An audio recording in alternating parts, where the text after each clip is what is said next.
Iran देखिए जिस हालात में इस वक्त है वो जानता है कि किस तरीके से डील करना है अमेरिका और इजरायल के साथ, और जो ज्योग्राफिकल लोकेशन उसकी है अपने आप में बहुत ज्यादा मजबूत है। उसके बाद स्ट्रेट ऑफ हार्मूज है और उसने उसको बंद भी कर दिया। इससे पूरे देखिए पूरे मिडिल ईस्ट पर दबाव होगा, वेस्टर्न कंट्रीज पर दबाव आ जाएगा, अमेरिका इजरायल पर दबाव आ जाएगा, क्योंकि वहां सब तेल की सप्लाई ठप हो जाएगी।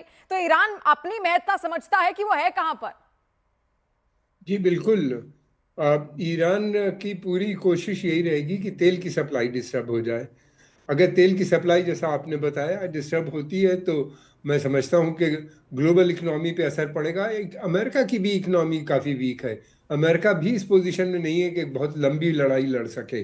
अगर ऐसा होगा तो उनकी अनएम्प्लॉयमेंट और बढ़ेगी। पहले ही से वहाँ पर इन्फ्लेशन है, चीज़ें टैरिफ की वजह से बहुत महंगी हो गई हैं। लोग युद्ध नहीं चाहते अमेरिका के अंदर। आप देखिएगा एक दो दिन के अंदर वहाँ मैसिव डिमॉन्स्ट्रेशन शुरू हो जाएंगे। और ट्रम्प का जो बेस था मागा मागा बेस भी इस युद्ध के खिलाफ था। वो चाहता था कोई युद्ध ना हो, बल्कि ट्रम्प साहब का सारा कंसंट्रेशन अमेरिका को ग्रेट बनाने में, मेक अमेरिका ग्रेट बनाने में रहे, ताकि अमेरिका के अंदर दोबारा से जॉब्स क्रिएट हो सकें, ये सारी चीज़ें हो। लेकिन वो सारा एजेंडा तो अब रह जाएगा, पीछे छूट जाएगा, जी छूटता हुआ नजर आता है। और युद्ध के अंदर वो बढ़ते हुए नजर आते हैं। यूरोप अभी तक खामोश है, कोई उसका इस तरह से वो नहीं आ रहा खुल के। जैसे पहली युद्ध हुए थे तो उसमें खुल के उसका सपोर्ट ही नहीं था, बल्कि पार्टिसिपेशन था। इसमें वो पार्टिसिपेट करता हुआ नजर नहीं आ रहा। बल्कि कुछ देशों ने कहा है कि वो अमेरिका को अपने मिलिट्री बेसिस का भी इस्तेमाल नहीं करने देगा। और फिर जहाँ तक सवाल है अरब देशों का, अरब देशों के पास तो सेना नहीं है। अरब देशों को ये जो अरब देश के सात आठ देश हैं खाड़ी के, अमेरिका इनको पर जो डिपेंडेंसी बहुत ज्यादा है। नहीं, डिपेंडेंसी नहीं, इनका एक एग्रीमेंट है, ऑयल फॉर सिक्योरिटी एग्रीमेंट है, जिसके तहत अमेरिका इनको प्रोटेक्शन देता है और सिक्योर, और ये उसको सस्ता तेल देते हैं गवर्नमेंट को।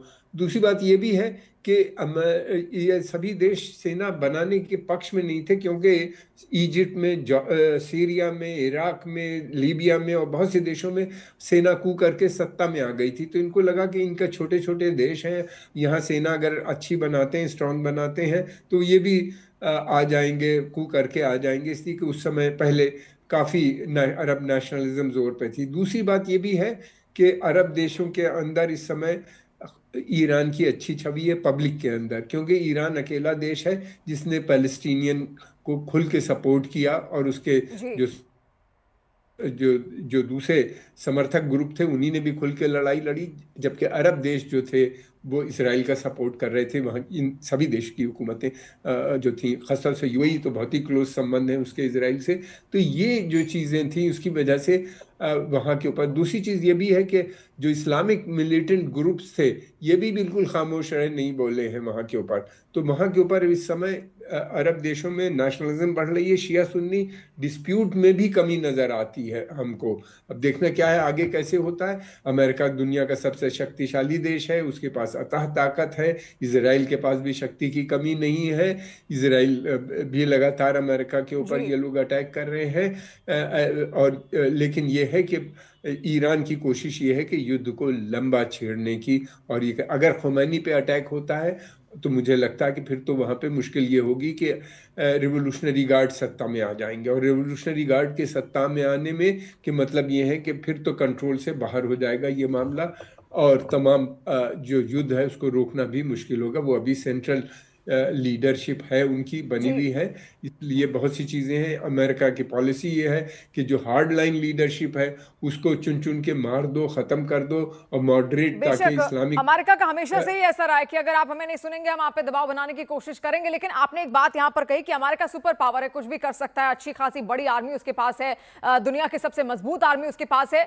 लेकिन हालात बदले हैं कमर आगा साहब, क्योंकि टैरिफ के बाद से बहुत सारी यहां पर जो पावर एक्सचेंज है ना, बहुत सारा देखने को मिला है। नेटो कहीं ना कहीं खिलाफत करता हुआ अमेरिका की दिखा, क्योंकि यूक्रेन का उसने साथ नहीं दिया। वो रूस के साथ अब अपनी नजदीकी बढ़ा रहा है, तो नेटो देशों में वेस्टर्न कंट्रीज उसके साथ बिल्कुल जाते हुए दिख नहीं रहे हैं। ऐसी सिचुएशन में अमेरिका की खिलाफत जब धीरे धीरे कई सारे लोग उसके खिलाफ उठ रहे हैं, यूरोपियन यूनियन को आपने देखा किस तरीके से आवाज उठाई। तेज टिक्कू साहब, आपको लगता है अमेरिका जो सोच रहा है, जिस हिसाब से वो चल रहा है, केवल इजरायल के बलबूते आगे वो क्या कुछ कर पाएगा? और उसको कहीं ना कहीं डर इस बात का भी था कि ईरान कहीं रूस और जो चीन है दोनों उस पर इतने ज्यादा हावी ना हो जाएं कि वही ईरान को ऑपरेट करने लगे, और वो पूरे मिडिल ईस्ट पर अपना एक छत्र राज चाहता है। इस वजह से भी उसने अटैक करवाए। तेज टिक्कू देखिए साहब।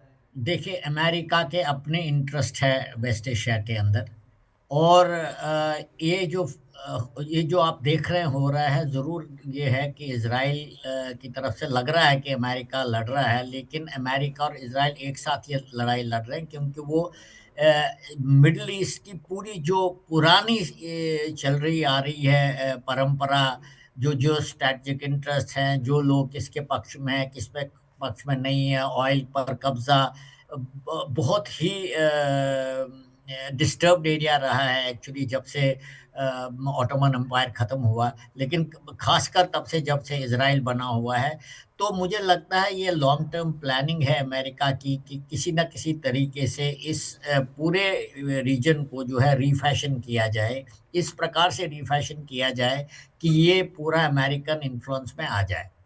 नो कमर साहब ने जो बात बताई बिल्कुल ठीक है, लेकिन इसका एक फ्लिप साइड ये भी है कि अगर अमेरिका इतना डेस्परेट हो जाएगा क्योंकि अगर आप ट्रम्प की पर्सनैलिटी देखेंगे जी। कि वो हार मानने को तैयार नहीं है, वो जो अपनी बात कहते हैं उस पर लगे रहते हैं, वो दुनिया कुछ भी कहे। तो अगर वो इतने ज़्यादा डेस्परेट हो जाएँगे तो शक्ति तो उनके पास बहुत ज़्यादा है, इसमें तो कोई दो राय नहीं है, उनके 2 एयरक्राफ्ट कैरियर भी वहाँ पर है, बहुत मैसिव पावर है उनके पास। और इज़राइल के पास इनोवेटिव टेक्नोलॉजी भी है। ये ज़रूर है कि इज़राइल को नुकसान तो बहुत हो जाएगा, लेकिन अगर अमेरिका डेस्परेट हो गया और उनको लग रहा है कि ये युद्ध बहुत लंबा चल रहा है और हमें नुकसान हो रहा है, तो मैं मानता हूँ कि अमेरिका कुछ भी कर सकता है रिजीम चेंज के लिए और उससे नुकसान सबका हो जाएगा, लेकिन सबसे ज़्यादा नुकसान तो ईरान का ही हो जाएगा उसमें। बेशक तेज टिक्कू और कमर आगा साहब, अब यही देखना है कि अमेरिका का अगला कदम क्या होता है। यहीं पर थम जाएगा अमेरिका या फिर और बुरे हमले यहां पर ईरान पर वो करेगा। और देखिए किस तरीके से ईरान को उसने घेरा है, ये तो हम सब ने देख लिया। नक्शे के जरिए भी हमने बार बार आपको यहां पर समझाया। तमाम देशों में उसके गल्फ कंट्रीज में एयर बेसेस हैं और वहां से उसने ईरान को घेर रखा है। और इसी वजह से ईरान भी बहुत कुछ नहीं कर पा रहा, लेकिन बहुत कुछ ईरान के हाथ में भी है। स्ट्रेट ऑफ हार्मुज जैसे उसने बंद कर दिया, जिससे पूरी दुनिया का जो नक्शा है वो बदल सकता है। और क्योंकि व्यापार वहां से सबसे ज्यादा प्रभावित होगा। अब देखिए अमेरिका इजरायल ईरान का युद्ध एक तरफा बिल्कुल भी नहीं है। ईरान का दावा है कि उसने अमेरिका के 14 अड्डों पर मिसाइल अटैक किया। खाड़ी में भड़के महायुद्ध से दुनिया 2 गुट में इस वक्त बढ़ गई है। ईरान के 7 ऐसे देश की टीम जुट रही है जिनके पास अमेरिका से युद्ध का अनुभव है। ईरान की मदद करने वाले कुछ देशों के पास एटम बमों का जखीरा भी है।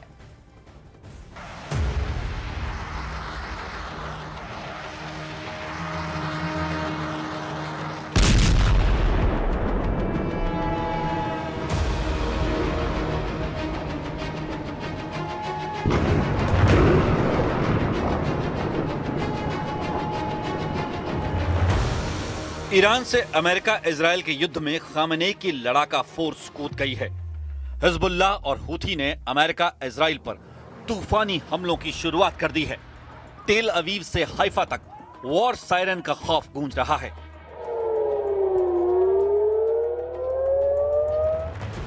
कब कहां से रॉकेट की शक्ल में मौत टूट पड़े कोई नहीं जानता। पूरा इजराइल वॉर अलर्ट पर है।